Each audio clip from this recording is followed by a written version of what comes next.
Hello friends, welcome back to my channel मस्के सर्स. तर विद्यार्थी मित्रांनो, माझ्या चॅनलवर तुमचं सर्वांचं स्वागत आहे.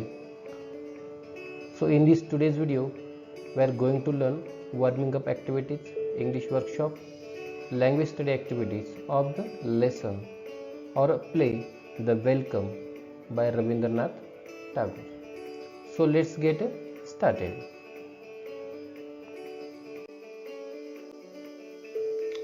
So begin with margin questions. Where does this scene take place? की हे दृश्य नेमकं कोणत्या ठिकाणी घडलेलं आहे? The scene takes place in a village. हे सगळं एका खेडेगावामध्ये झालेले हे घटना आहे. What examination has चतुर्भुज passed? चतुर्भुज कोणती परीक्षा पास झालेला होता? आन्सर, चतुर्भुज हॅज पास्ड MA एक्झामिनेशन. त्याने नुकतीच मास्टर ऑफ आर्टची परीक्षा पास केली होती. व्हॉट डज चतुर्भुज हॅव विथ हिम? चतुर्भुज सोबत काय होतं? चतुर्भुज हॅज अ कॅट विथ हिम. त्याच्यासोबत एक मांजरी होती. हु इज बेनी? बेनी कोण होती?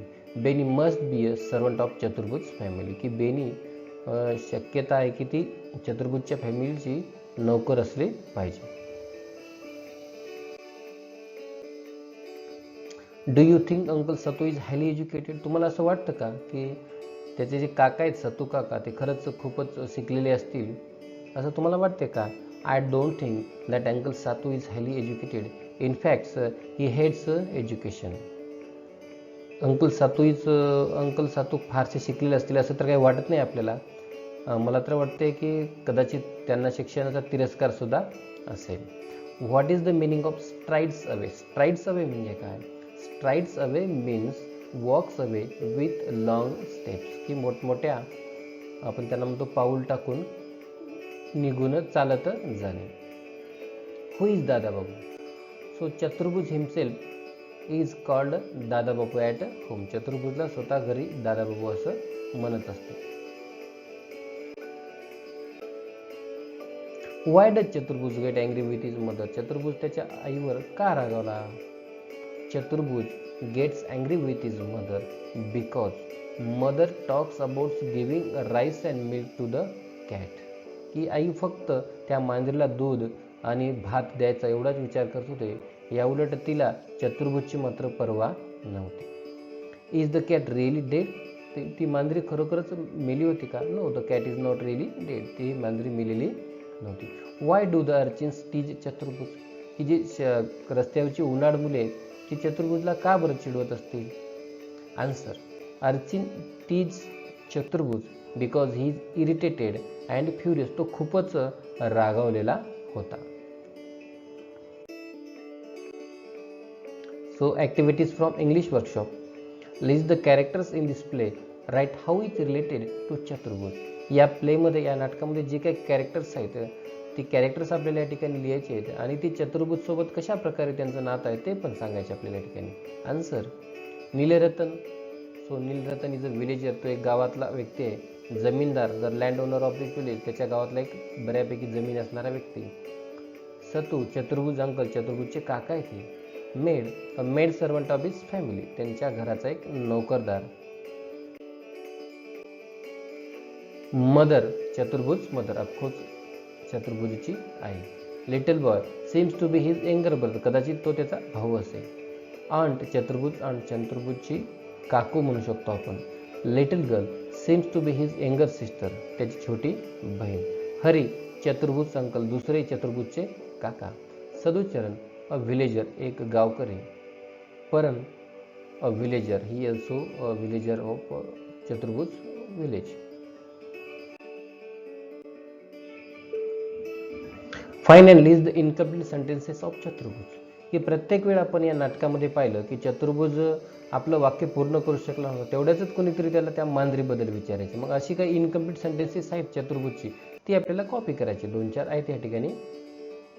जसं directly after the MA exams were over. तो पुढं बोलूच शकला नाही. This year the exams were very but it the subjects I had offered. That's right, there were so many examinations.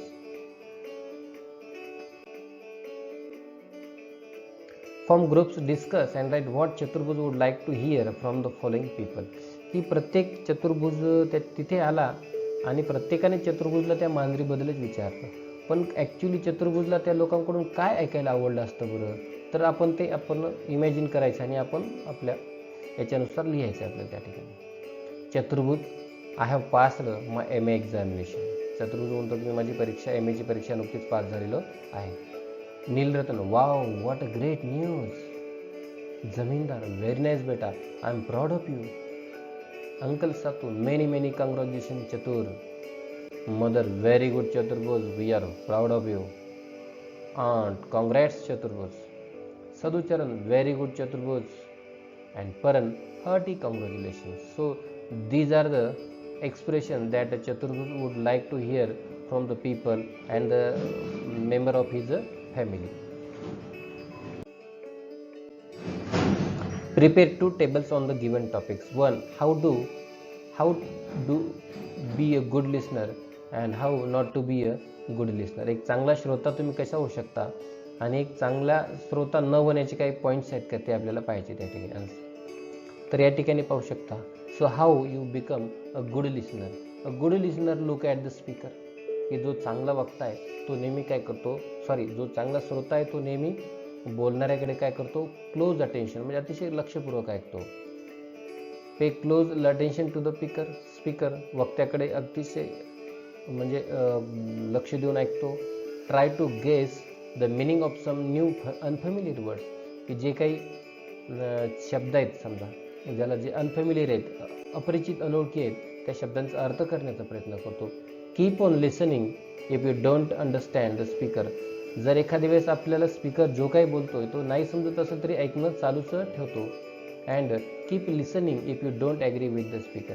आणि जर आपण वक्त्याच्या विधानाशी सहमत नसाल तरी पण आपण काय ऐकणं चालू ठेवलं, ह्या वरील जर पॉईंट्स आपण केले तर नक्कीच we become a good listener.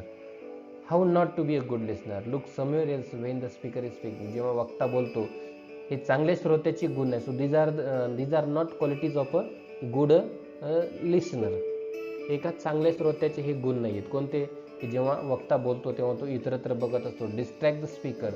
वक्त्याचं लक्ष विचलित करतो. Stray yawning. सतत जांभळ्या देतो. Start laughing and clapping without reason. हसायला आणि टाळ्या वाजवायला सुरुवात करतो कसलंही कारण नसताना. And talk to someone else when the speaker is speaking. जेव्हा स्पीकर इतरत्र बोलत असतो, स्पीकर बोलताना इतरांशी काहीतरी बोलत असतो.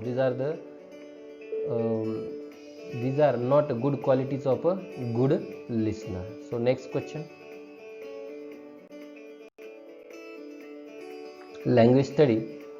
Auxiliary verb be. आता हे auxiliary verbs, so friends, it is one of the most important activity from a language study section. Auxiliary verb be.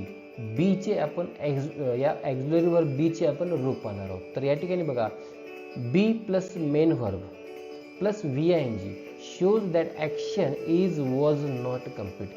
जेव्हा बीचं रूप असते, टू बीचं रूप कोणतं आहे? तो मग ते ॲमिजर असतील, वॉजवेर असतील, शाल बी किंवा विल बी असतील.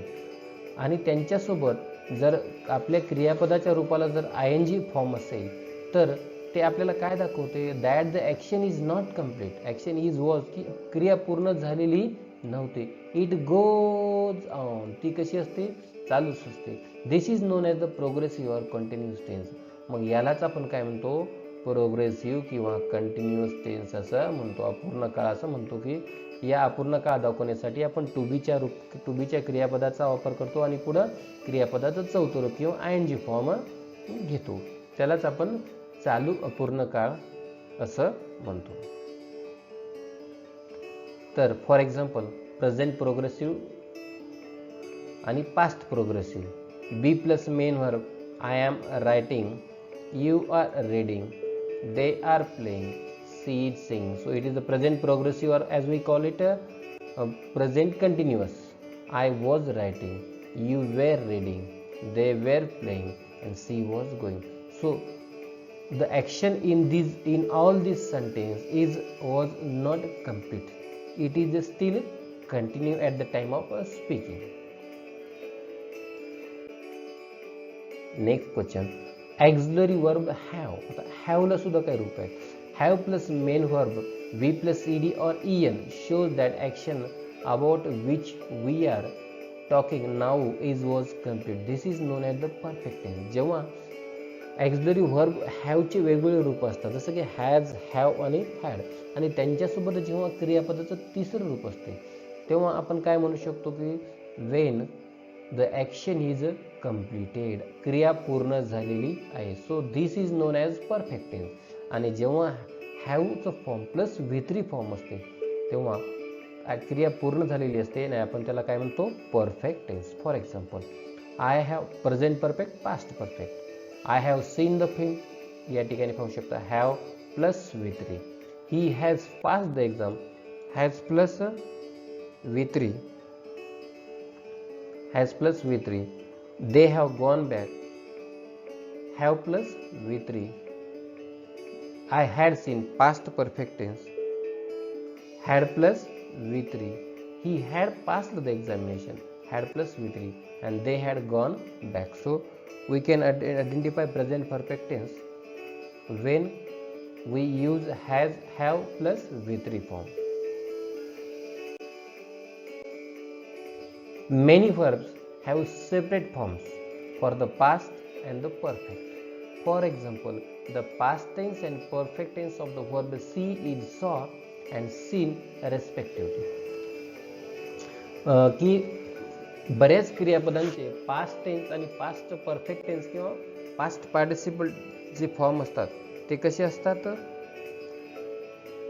इरेग्युलर असतात, म्हणजे दुसरं आणि तिसरं वेगळ्याच पद्धतीनं होते. For example, see past tense saw, perfect tense seen. Do, did, done. Go, went, gone. Write, wrote, written. Sing, sang, sung. So these are the irregular verbs की ज्यांची तिन्ही रूप कशी होतात, वेगळीच होतात. त्यांना आपण अनियमित क्रियापदे किंवा इरेग्युलर वर्ब्स असं म्हणतो. Next, 2 minutes of oral work. Try to think as many as words ending with ING as possible within 2 minutes. आता ही तुम्हाला ॲक्टिव्हिटी करायची की ING ने शेवट होणारे आपल्याला वर्ब्स शब्द सांगायचे आहेत. For example, eating, writing, watching, fetching, seeing, talking, making, reading, drinking, singing, pushing, giving, telling, meeting, sitting, sleeping, picking, weeping, going, washing, etcetera. Next, select any 10 of the words ending with ING that have you come up with. Try to make a meaningful sentence using one or more of them till you have a sentence for 10 words. की आपल्याला काय करायचे आहेत, आपण जे वर ING form घेतलेले आहेत शब्द त्यांच्यातलीच कोणती 10 आपल्याला निवडायची आहेत आणि त्यांना आपल्या स्वतःच्या वाक्यामध्ये वापरावयाची आहे. For example, eating, he is eating an apple. Fetching, he is fetching the water. Singing, we are singing a poem. Talking, he is taking my pen. Drinking, they were drinking water.